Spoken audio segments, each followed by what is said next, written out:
আসসালামু আলাইকুম। সবাই কেমন আছেন? তো আলহামদুলিল্লাহ আমরা তো ভালো আছি। তো আজকে আমি গরু মাংস রেসিপি নিয়ে আসলাম। গরু মাংস ভাজা এক প্রকার, যে এরকম করে আমি সব কাইটা নিছি, যে চ্যাপ্টা চ্যাপ্টা করে যেভাবে কাইটা নিছি। এটা ছেঁচে নিলে আরো ভালো হয়, কিন্তু আমি ছেঁচবো না, আমি এভাবেই করবো। তো এটাকে আপনারা কালা ভুনাও করতে বলতে পারেন, আর এটা ভাজাও বলতে পারেন। তো ঠিক আছে, আমি মশলাগুলো সব দিয়ে দিই। বিসমিল্লাহ। দিয়ে দিলাম পেঁয়াজ, কাঁচামরিচ, দিয়ে দিলাম হলুদ গুঁড়া, মরিচ গুঁড়া, ধনিয়ার গুঁড়া, জিরার গুঁড়া। এটা হলো সে আমার শিলপাটা বাটা মশলা। মশলা সব রকমের মশলা আছে এখানে। সব শেষে দিয়ে দিলাম তেল, সামান্য ভিনেগার,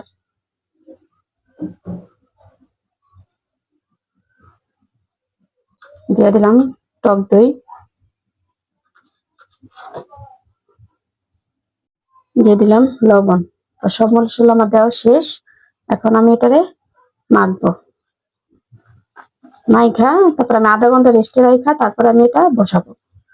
ঠিক আছে, আমি এটা মাখি। সব মশলা দিছি, একটা জিনিস দিতে ভুলে দিছি, সেটা এখন দিয়ে দিলাম গোলমরিচের গুঁড়া। দিয়ে দিলাম গোলমরিচের গুঁড়া। এখন আমি মাখি।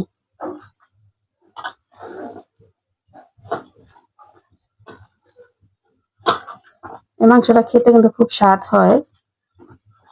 আমি কিন্তু আলু দিয়ে পাকানো দেখাইছি, আর এই রেসিপিটা কিন্তু আমি এখনো দেখাই নাই, তাই ভাবলাম আজকে আপনাদের দেখাই। তো এই যে আমার মাখানো শেষ। এখন আমি এটা আধা ঘন্টা রাখা, তারপর আমি বসাবো। দেখুন, মাখানোটাই কিন্তু অনেক লোভনীয় হয়েছে। ঠিক আছে, এখন আমি আধা ঘন্টা পরে আসবো। এই যে আধা ঘন্টা হয়ে গেছে, আমি এখন আসলাম মাংসটা বসাইতে। এই যে পাতিলা বসাই দিলাম, দিয়ে দিলাম তেল।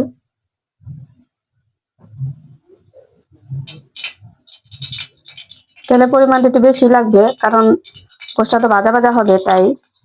আমি তো মাংসতে কিন্তু তেল দিছি, এই কারণে এখানে কম দিলাম।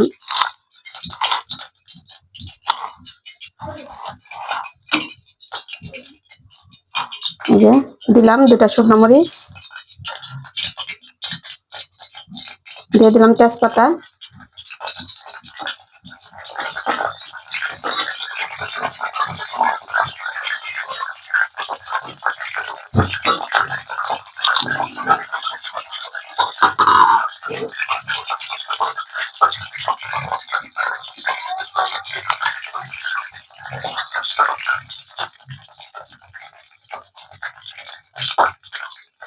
এখন আমি দিয়ে দিলাম পেঁয়াজ,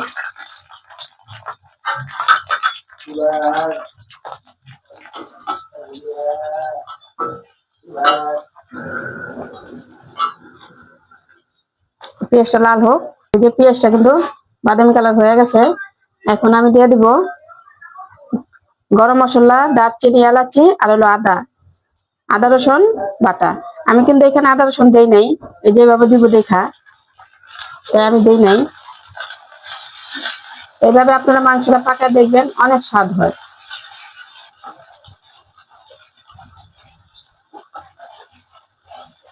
এই পর্যায়ে আমি মাংসটা দিয়ে দিব। বিসমিল্লাহ। এই যে দিয়ে দিলাম মাংসটা।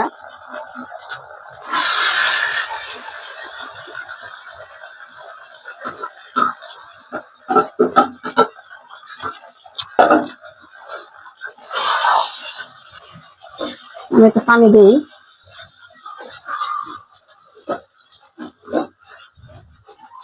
আমি এটা ধুয়েই পানি দিব। এতটুকু পানি দিলাম, যেহেতু আমি মাংসটা আমি ভিজায় রাখছি, মানে মিক্স করে আমি ম্যারিনেট করে কিন্তু আমি আধা ঘন্টা পর্যন্ত রাখছি। তো বেশি পানি দেওয়ার দরকার নেই। টক টক দিয়ে দেওয়া দেওয়া হয়েছে। এই যে এই পানিতে কিন্তু মাংসটা আমার সেদ্ধও হবে, এবং আমি ভাজা ভাজাও করবো এই মাংসতে। এই পানিতে এই পানিতে কিন্তু আমি ভাজা ভাজা করবো। এখন আমি ঢাকা দেই, এটা বলক আসার জন্য। এই যে ঢাকা দিলাম, এটা বলক আসুক, আসেন দেখি মাংসটা বলক আসলো কিনা।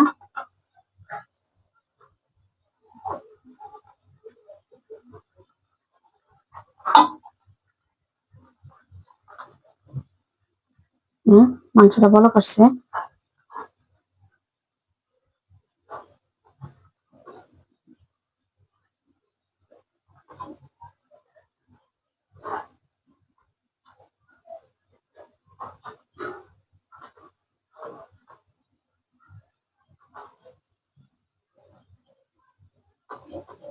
মাংসটা ঢাইকা দেই, সেদ্ধ হোক।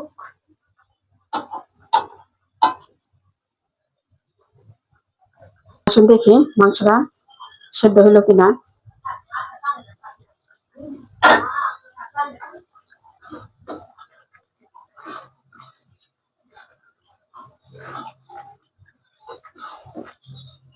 মাংস সেদ্ধ হয়েছে, ভাজা ভাজা হবে। এখন ঢাইকা দেই, তারপরে দেখাই আবার ভাজা ভাজা হোক। মাংসটা কি অবস্থা দেখি। মাংসটা দেখেন তেল উঠে গেছে, কিন্তু আমি কিন্তু অনেক পরে আসছি, কারণ মাংসটা গালাইছি একটু। যে আরে ভাজা ভাজা হবে, এটা যত ভাজা ভাজা করবেন কালো হবে, দেখতে সুন্দর লাগবে, খাইতেও ভালো লাগবে। এটা আরো ভাজা ভাজা হোক।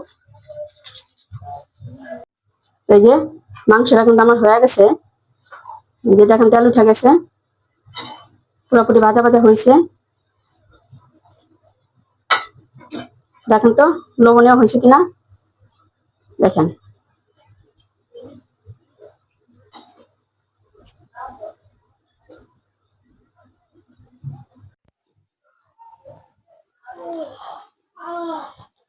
এই যে আমার রান্না বান্না শেষ।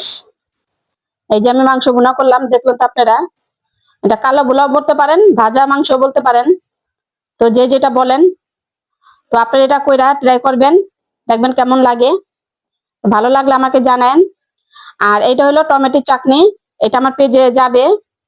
তো আজকে আমি এটা মাংসের সাথে আমি অ্যাড করলাম না, ভিডিওটা বড় হয়ে যাবে দেখা। তো এটা আমি পরে রেসিপি দেখাবো। তো আপনারা কমেন্ট করেন কেমন হইলো আমার পাক শাক, লাইক করবেন। তো যে লাইক করবেন, শেয়ার করবেন, কমেন্ট করেন যদি ভালো লাগে। তো ঠিক আছে, আজকে এই পর্যন্ত। সবাই ভালো থাকবেন, সুস্থ থাকবেন। আল্লাহ হাফেজ।